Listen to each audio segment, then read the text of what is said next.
Welcome to another episode of Euphoric, the podcast. My guest today has been on my radar for years, and we are just now finally having a conversation. I cannot wait to learn more about him and his story because our philosophies are so similar about successful people not drinking. James Swanwick, welcome to the show. How are you doing today?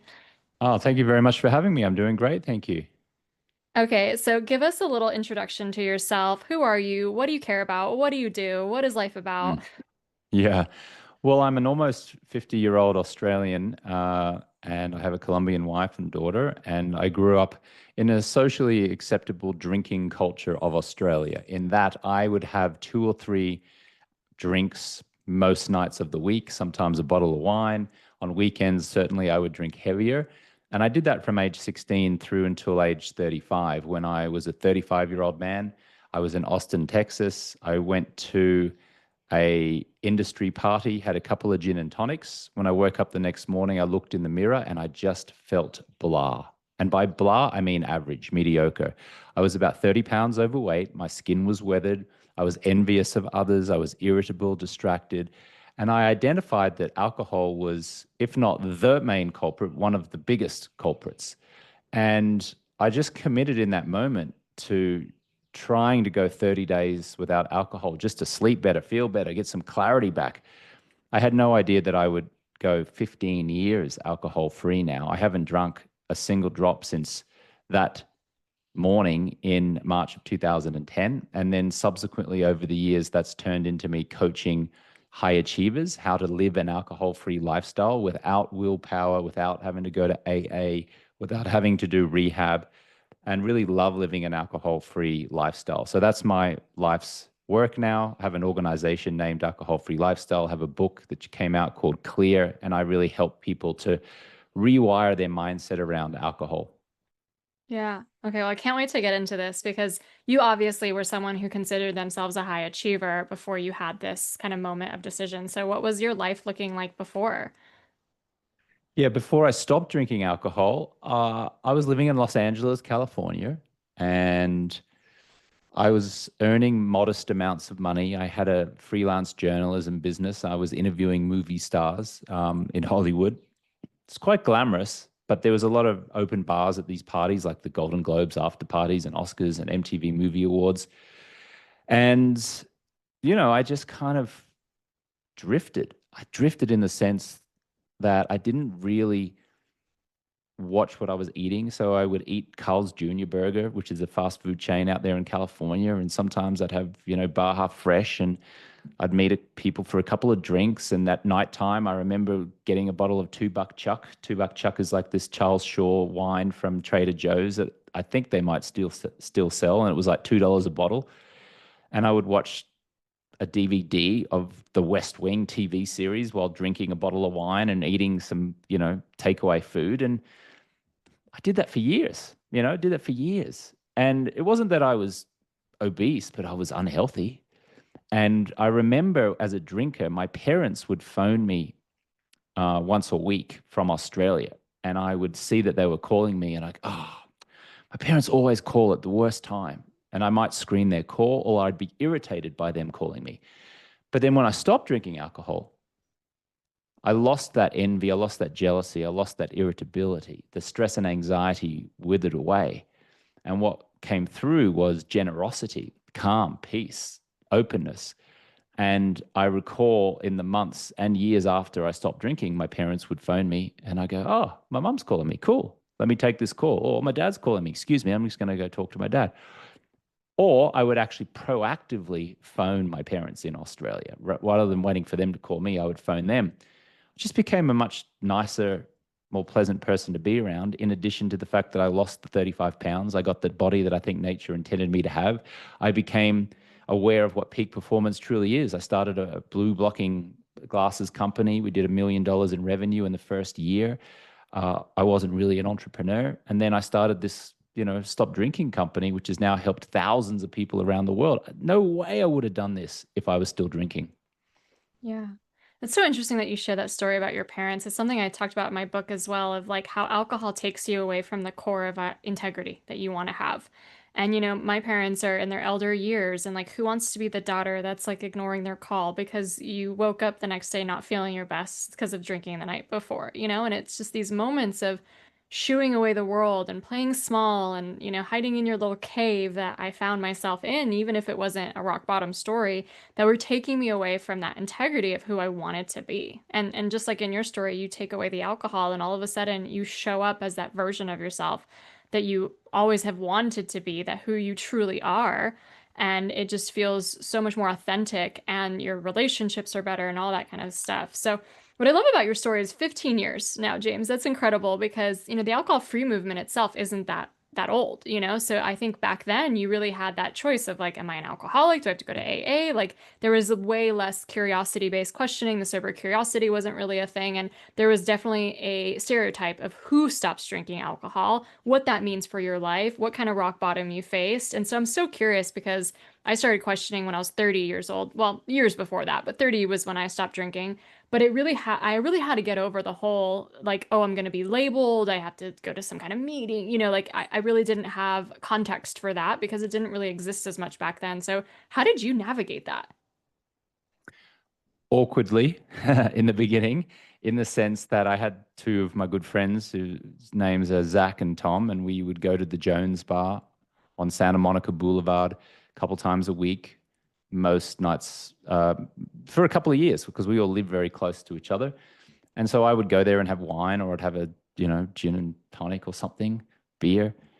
And then when I stopped drinking alcohol, I told them that I had was trying to get to 30 days alcohol free, and Zach tried to slip vodka in my soda water. And I was thinking, wow, this is crazy. Like my best friends are still trying to get me to drink, even though I've said I don't want to. I also was a single man at the time, and I remember asking out a lovely woman by the name of Andrea on a date, and I invited her to come to the Jones Bar. And I was so awkward and worried about what she might think of me if I shared with her that I didn't drink, that I got to the bar early and I went up to the barman and said, "Hey, listen, when I order me and my date drinks, can you just make sure mine's just soda water? I'm going to say vodka soda, but just make it a soda. And whatever she wants, no problems at all." And he said, "Okay, yeah, I got you." So I went through that whole day with her drinking wine and me drinking soda water, but her thinking that I was drinking vodka and soda. 3 weeks later, we were at the Coachella Music Festival outside of Los Angeles that year, and one of her friends said, "Hey, James, I'm going to the bar. Do you want a drink?" And I said, "Oh, no, thanks. I haven't drunk in like a month now." And Andrea said, "Yes, you have. You were drinking on our first date." I was like, "Oh, no, actually, I wasn't. No." And she said, "What? So you pretended to drink?" And I said, "Yeah." And she was so upset with me that it created this energetic break between us, and we didn't end up continuing to date because she felt like I had misled her, which candidly I had. So it was an interesting phenomena because my friends, when I told them I was drinking, tried to get me to drink. And then when I hid my drinking from someone else and they found out, they got disappointed that I had misled them. So that was a really awkward start to my non-drinking career, let's say. But after that, I said, you know what? I'm just going to own this. I'm just going to tell people I'm alcohol free. I'm going to wear it proudly. I'm going to just clarify that I'm not what society might call an alcoholic. I'm not getting arrested. I'm not waking up in a ditch, not getting into fights, but I'm just doing this as an experiment. And people seem to really relax their thinking on that and go, okay, cool. And then I just kept doing it and doing it and doing it until people started noticing, going, wow, you look great. You've lost weight. What's going on? Tell me about that. And then they were really enthusiastic and curious about my alcohol free lifestyle.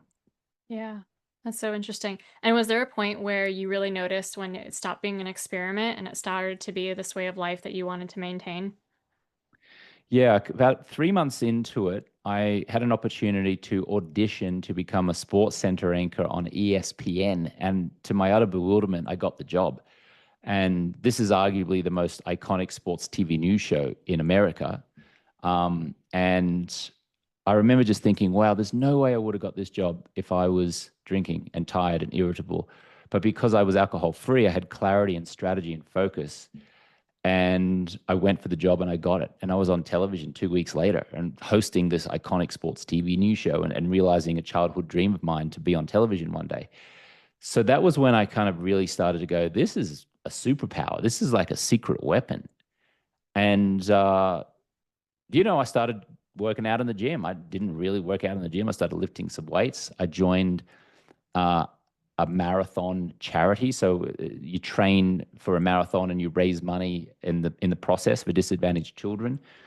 That got me into a new group of people who are much more health conscious and generous, and so therefore I became more health conscious and generous.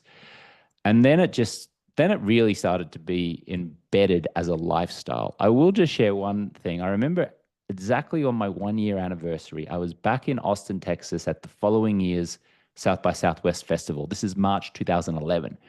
And I walked into the Luster Pearl Bar in Rainey Street.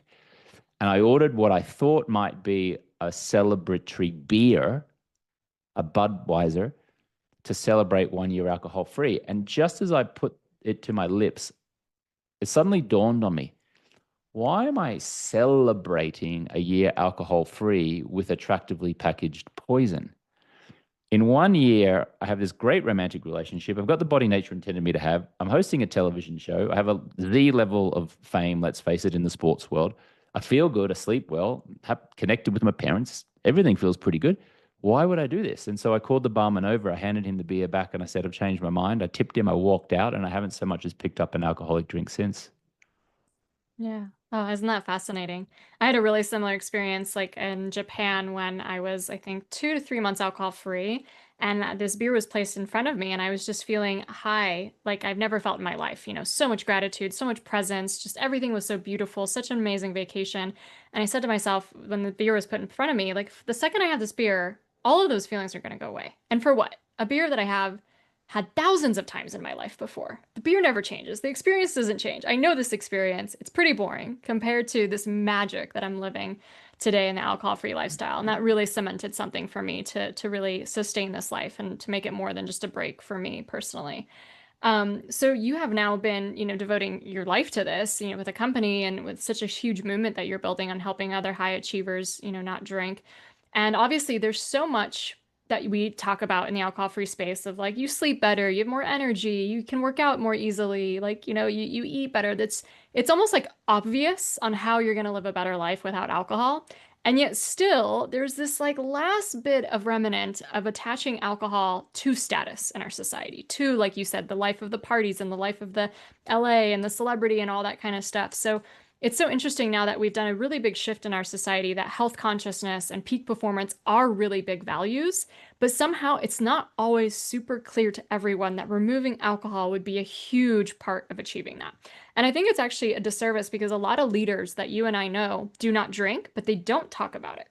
So, there's the people like Tony Robbins, there's the Brené Browns who barely will maybe mention here and there that they don't consume alcohol, but it's not a big part of their bigger platform.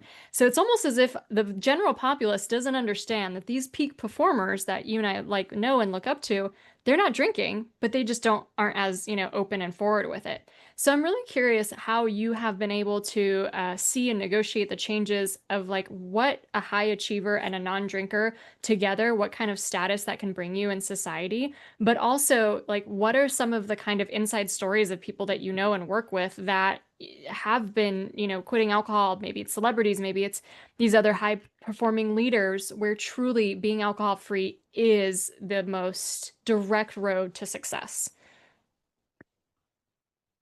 My story is the first example, and I'll just do it in 15 seconds and I'll give you a few other case studies here. So, when I stopped drinking alcohol as it relates to performance, okay, or business, if you like, I got a job hosting the world's most iconic television sports news show.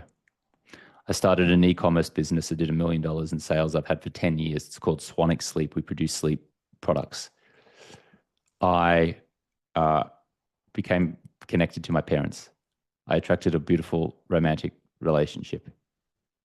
I started an organization that helps high achievers to stop drinking alcohol, which has helped thousands of people around the world. So from a performance metric for myself, it's just been an absolute game changer. Okay. Now, for some other people, let me just anecdotally share someone who changed their life. There's a gentleman by the name of Evan Melcher. He's a 50-year-old financial services manager out of Atlanta, Georgia. He, when he was drinking, would track his heart rate variability on an Aura ring. And I'm just showing my Aura ring to the screen here now for anyone who might be watching the video version of this. And his heart rate was going something like this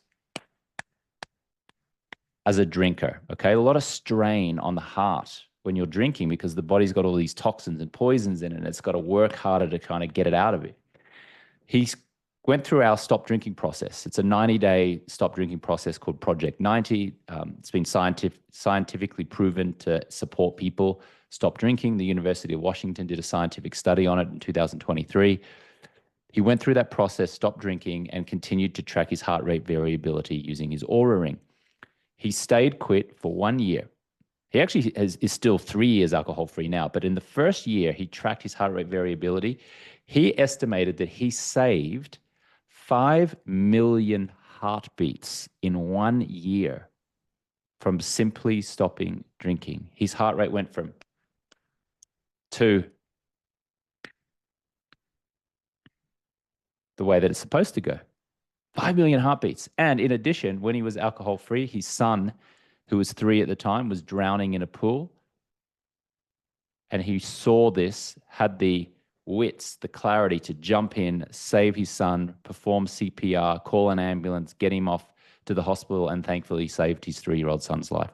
And he keeps saying, he said this repeatedly in podcasts on our alcohol-free lifestyle podcast and in case studies and videos all the time. He said if he had been drinking that day like he normally drinks, he wouldn't have been in a state to be able to have even been aware that his son was drowning in the first place.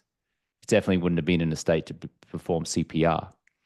There's another gentleman named Christian who's in London in the UK. He was taking care of his terminally ill wife of 40 years in the last 3 years of her life, and the stress and the anxiety got to him, and he drank a lot because he was stressed, anxious, filled with sadness that his wife was going to pass and he couldn't do anything about it. She died. A year later, in his own misery, he came to us. We helped him to stop drinking. And during that 90-day process, he said, you know what? My wife, whose name is Ginny, my wife Ginny said to me before she died, Christian, I want you to go and sail across the ocean because that's your dream and you haven't been doing it. And you're 70 years old and you'll never do it. So when I pass, that's what I want you to do. And he's like, what? That's what he did. He committed. He went and learned how to sail, and then he competed in a sailing competition, which left from the east coast of the US down to the I think it's Saint Lucia in the Caribbean, and just as a testament, as a tribute to his late wife. Now, again, I know you asked me about performance and business, but I think it's pertinent to just talk about saving a child's life or doing something in the memory of your late wife, or just, having these great connected relationships as a result of stopping drinking, because that's performance. That's performance in your personal life, in your well-being, which is going to drive your happiness and therefore drive business success, career success. I mean, I'll stop there and let you talk, but I don't think I answered your question as it related to business and peak performance, but I just wanted to share those stories because I think they're all intertwined.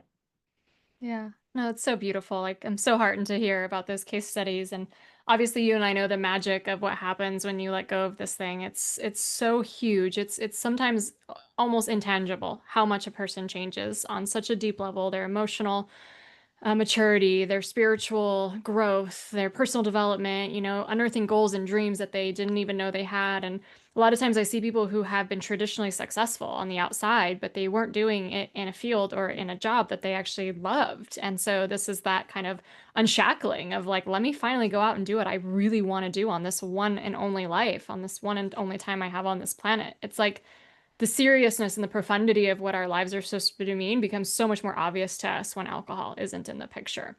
And, again, you and I are preaching the same thing and just so bought into this, but I'm so curious what you think is going to need to change in our society for this to be more of a standardized message, for it to be just such an easy thing to understand that, living an amazing life and having peak performance and having meaningful relationships and having business success is the alcohol-free road. And what kind of lingering romanticism around alcohol do you think we need to drop for good for that to be the case?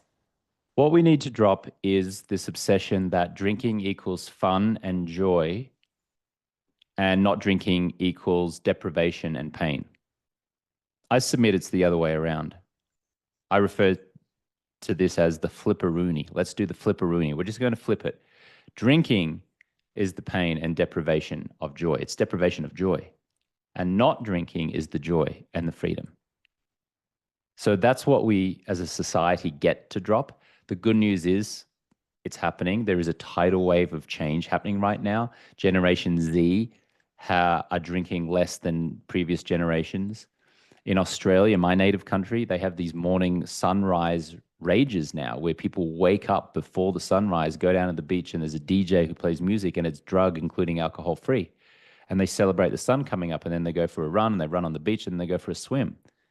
Drug and alcohol free. I mean, it's ridiculous saying drug and alcohol free because alcohol is a drug. Drug, including alcohol free. So that is happening. The country of Ireland are rolling out cancer warnings on alcohol bottles. The US Surgeon General in January of 2025 announced that the US would likely do it over the next 4 or 5 years. There's now, with social media, greater access to education and information about the true consequences of alcohol. And so it's changing. So there is an increasing acceptance that it's okay to choose to live an alcohol-free lifestyle. And also an increasing awareness that the traditional modalities of Alcoholics Anonymous, rehab, and willpower are mostly ineffective for most people. I can come across as somewhat controversial at times. If you read some of the social media comments that I get whenever I'm referencing AA, for example, I get a lot of AA people criticizing me because I am reporting what studies have found, which is AA's actual success rate is probably around 7%. In fact, there's a book by Dr. Lance Dodds out of Harvard University called The Sober Truth. And he said that AA's actual success rate is one of the worst in all of medicine. And I don't say that, happily. That's just the reality. And so if someone's a gray area drinker, for example, and their whole life they've been conditioned to believe that the only way out is to go to an AA meeting and say, hey, my name is James and I'm an alcoholic, and I've got to surrender to this disease and this higher power, and I've got to work these 12 steps, and your drinking is not nearly as bad that would warrant you saying I'm an alcoholic, what are you going to do? I'll tell you what you're going to do. You're going to keep drinking because no one wants to go into that scenario. So I would submit there are millions of people around the world mistakenly believing that they're an alcoholic. In fact, the term alcoholic doesn't even exist in modern medicine. It's now alcohol use disorder. And would you be shocked to learn there's an estimated 400 million people globally who experience an alcohol use disorder? 400 million. For context, or by contrast, there's only 80 million people who experience any other drug as a use disorder. Heroin, crack cocaine, crystal meth, inhaled solvents, nicotine. Crazy, right? Yet we accept it. It's legal. It's available on most street corners. When the pandemic happened and there were lockdowns in my native country of Australia, they kept open essential services like a grocery store and a hospital. Guess what else was considered an essential service? A liquor store. Ridiculous. Absolutely ridiculous. The fact that that would be considered an essential service during the pandemic. And of course, 4 or 5 years later, we're now having to see all of the consequences of our increased drinking. 23% increase in alcohol-related deaths over the past 5 years since the pandemic, because we're all sitting at home drinking increasing amounts. So I think it's just, there's increasing awareness, which is fantastic. And I think people are now surrendering to the idea that it's not just preferable to be alcohol-free, but it's actually desirable. It's actually fun. You get to live this lifestyle, and that's what it is, a style of life, a lifestyle. Yeah. So well said, and definitely agree on a lot of the points you made. And I'm so, so grateful for this new conversation and the new options, whether it's sober curiosity or experimenting, taking breaks, the whole gray area thing, all the mindful movement festivals, like there's just so much available today. And it really, really cool to see because I'm sure 15 years ago, right? It was like a dearth. It was AA, the basement, or nothing, you know? So that's really cool to see the changes. And I think it is changing the consciousness. And like you said, Gen Z is not drinking so much less than any other generation. And it's just become normalized, you know, it's in magazines and stuff like that. And that really is cool at the end of the day that it can ultimately be a choice because the other way around wasn't really a choice. It was socialization. This is what you did. This is what you had to do. And even if you didn't like it the next day, that's what you have to do to keep up in polite society almost. And it almost would anger me whenever I thought about these labels about alcoholic or, you know, you have a drinking problem and stuff. It's like, what society do you think produced that? Do you think you live in a bubble where like you just had this bright idea to drink this liquid, or were you socialized your entire life to equate belonging and acceptance with doing that, you know? And to really realize we need to change that and that, you know, some of these other older structures would never have thought to address the society at large, you know, which I think is really happening beautifully. Okay, so really good question to start to close. I would love to know. I love Tony Robbins' human needs framework. And so one of his human needs is all about significance, the need that to feel like we matter, the need to feel important and all that kind of stuff. And sometimes I'll even think of it as status. Like we need to feel like we have a sense of status in our world. And I will tell you that there's probably, you could drink for any reason under the sun. But one of the reasons that really got me in my 20s was this sense of status was that like, oh, I'm someone who knows my wine varietals and I'm someone who can go beer tasting and I can outdrink the guy. Like it didn't matter what kind of sense of status, but it was this sense of importance because I was a drinker, the sense that society relegated me as more glamorized or sophisticated or whatnot. And so, one of the core things that I did to change my relationship with alcohol is associate status with the alcohol free life. But I also needed role models in that. And I needed to see other non drinkers who have this incredible life, not in spite of being alcohol free, but because of it. And that's something that really helps switch something for me. And that's why I always love to share with my audience like a lot of famous alcohol free people, non drinkers, people who decided to stop drinking, even people who never drank. It doesn't really matter. I have this huge running list in my mind of these incredible leaders. You know, most New York Times best-selling authors, they don't drink, you know? So just looking at that. But I'm so curious, as this is a similar philosophy you have around successful people not drinking, or even if they're successful and they drink, you know they could be more successful, right? If Yes. they let it go. I'm curious, what have you found in your line of work of the type of people who decide to, you know, go alcohol free? Are there a lot of famous people that you've noticed who are doing it as well, whether they're entrepreneurs or leaders or celebrities or whatnot? And do you think that this new role model is going to be really effective for other people who have used alcohol before as the cool card and like now we're switching it up? In Hollywood, celebrities include Bradley Cooper. He seems to have done okay. He hasn't drunk alcohol since about 2006 or 7. Natalie Portman, uh, J-Lo. She mostly is alcohol free. I think she has a drink here or there, but she's mostly alcohol free. Jennifer Lopez, for those who don't know what J-Lo means. In business, Warren Buffett, Larry Ellison. Um, and then you have a series of Hollywood celebrities that I might call hypocritical, who I probably wouldn't look up to. I mean, I look up to them in 9 out of 10 things, except for this one thing. And those three celebrities include Dwayne The Rock Johnson, Ryan Reynolds, who's married to Blake Lively, and George Clooney. And the reason that I find them to be hypocritical is that they all own liquor brands. Now, they do a lot of great work for charities and they've put a lot of good in the world. They seem like really nice people. But they're still peddling poison. They have their own liquor brands and they're peddling poison. And I don't think history will be kind to them.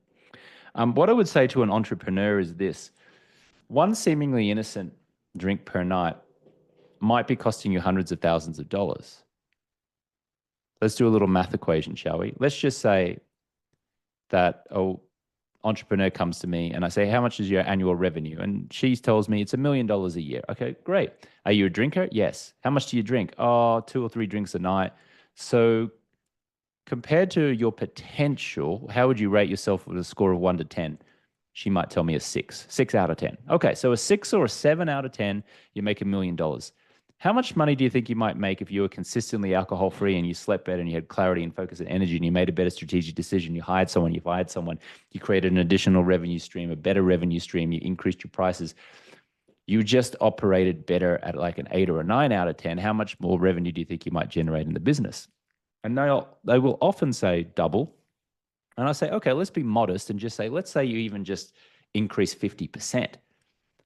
In this scenario, that means you would increase your revenue from 1 million to $1.5 million in a year. So your drinking habits are costing you $500,000 a year. And then the penny drops. And I go, oh, I thought I was only spending a couple $1,000s a year on alcohol. No, I say, you're not making $500,000 a year because you're operating at a 6 or 8 out of 10, or a 7 out of 10, I should say. Here's where it gets interesting. See my calculator here? If we go $500,000 divided by 365 days of the year, every day you choose to drink, you're costing yourself $1,369.86. And then if I say to them, how many drinks a night do you have? Two. Well, let's face it, it's probably going to be three, but let's say two. So we divide that by two. Every drink you have in the course of a year is costing your business $684.93. So next time you pour that seemingly innocent glass of wine at the end of the night, just know, in this scenario at least, that's a $684 glass of wine. And that's when I think high achievers, business-focused people, entrepreneurs, people trying to climb the corporate ladder in their jobs, missing out on bonuses, missing out on promotions, being passed over. That's where the penny starts to drop. And I go, wow, these drinking habits I've got are affecting my performance and affecting my money and my income generating capabilities. And then if we remove that, you don't even have to go faster. It's like trying to drive on a highway and you've got one foot on the accelerator and one foot on the brake simultaneously. That's what it's like when you're drinking. And instead of trying to push down harder on the accelerator to go faster and do more, how about you just take your foot off the brake and you'll just naturally float and go faster, and it'll be simpler and easier and there won't be so much strain on the body. So thankfully, people are waking up to that. High performers are understanding that. And certainly, you know, no Olympic gold medalist ever won the gold medal by having drinks in the days and weeks before. I promise you. Every athlete, peak performer, knows that alcohol is going to compromise their performance. That should be enough. Yeah. This could go on a whole other tangent, so I'll make this brief, but sometimes I even wonder if we drink because we're scared of what that full potential would look like. That's a very great point, Carolina, and I will say this.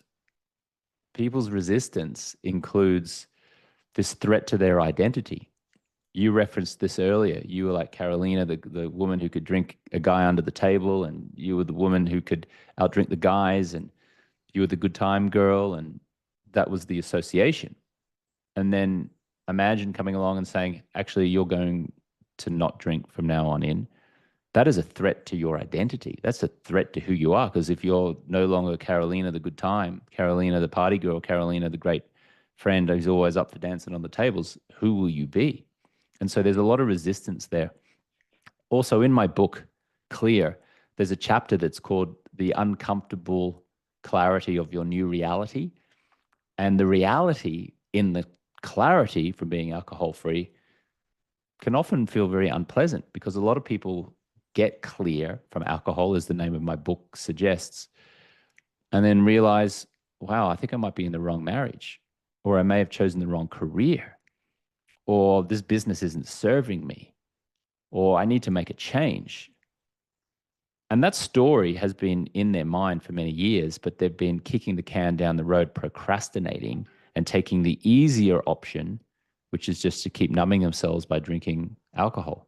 It's just easier in the moment. I get it. Like, I get it. If I was faced with the prospect of you've got to change your whole identity, possibly have to face a tough decision regarding your spouse or your business or your career or the direction of your life, ooh, that sounds overwhelming. This is a lot easier just to have a drink tonight and deal with that next year, next decade, or whatever, and then life just drifts along. There's this book by Napoleon Hill, who wrote the book Think and Grow Rich. He also wrote a book named Outwitting the Devil. And in that book, he said the greatest detriment to man and woman is the drift. It's allowing the drift of mediocrity to take over your life and just keep kicking the can down the road. Another year goes by, another decade goes by, mediocre, mediocre, until suddenly it's like death by 1,000 cuts. You wake up and now you're in your 40s, 50s, 60s, and you're like, how did I get here? I love that book. We just read it for my Thought Leader Mastermind. It's such a good one. Highly recommend. I have one last question and then we'll wrap up because it's just so we could go on forever here. But for those of us who have been bought into this lifestyle and alcohol free for many months, years, whatever that looks like, there's a newness to it. There is this like, oh my God, I feel amazing on a Monday morning. There's this pink cloud almost sensation. There's this sense of potential that you could do so much more than you've ever done before. And then the years pass on and you're 15 years alcohol free, right? So how do you maintain that like vigor and that excitement when none of this is new to you anymore, right? You've had 15 years of living this lifestyle. Obviously, we're not tempted to go back to drinking or anything by that means, but like, how do you keep that sense of that aliveness and that sense of the newness and the sense of the beauty that this lifestyle gives you, even though it's your new norm and it has been for such a long time? It's like compound interest. Every month and year that I remain alcohol free, it keeps getting better, and it is life. Doesn't mean that I don't have problems and pressures. It doesn't mean that I don't say the F word every now and again and I lose my temper and I get irritated, but nowhere near the way it was when I was a drinker. So it's very easy to live this lifestyle when you see it as preferable and fun. It's very hard to live this lifestyle if you see it as deprivation of fun and being sober and being in recovery and being clean. I'm like, that sounds terrible. I don't want any part of that. So even the verbiage that I use to describe this lifestyle keeps me motivated and keeps me on track. The verbiage is, I get to be alcohol free. I choose it. I love it. Can't wait to get a great night's sleep tonight. I can't wake up in the morning and wake up the way nature intended me to wake up, without a hangover and without the stress and anxiety. Can't wait to get some morning sunlight. I get to practice living a life of appreciation instead of expectation. And then you referenced Tony Robbins' 6 human needs earlier: certainty, uncertainty, significance, growth, love and connection, and Contribution. contribution. Contribution. So I look at that and I look at my life, particularly in this business, this alcohol free lifestyle business, in this book called Clear, which I'm very proud of. I have certainty because it's a great thing that I'm doing. I love it. There's uncertainty because there's creative things that are coming up. I didn't know that you and I were going to meet and talk on a podcast 2 weeks ago, and yet here we are. So there's that uncertainty of the excitement that's coming around the corner.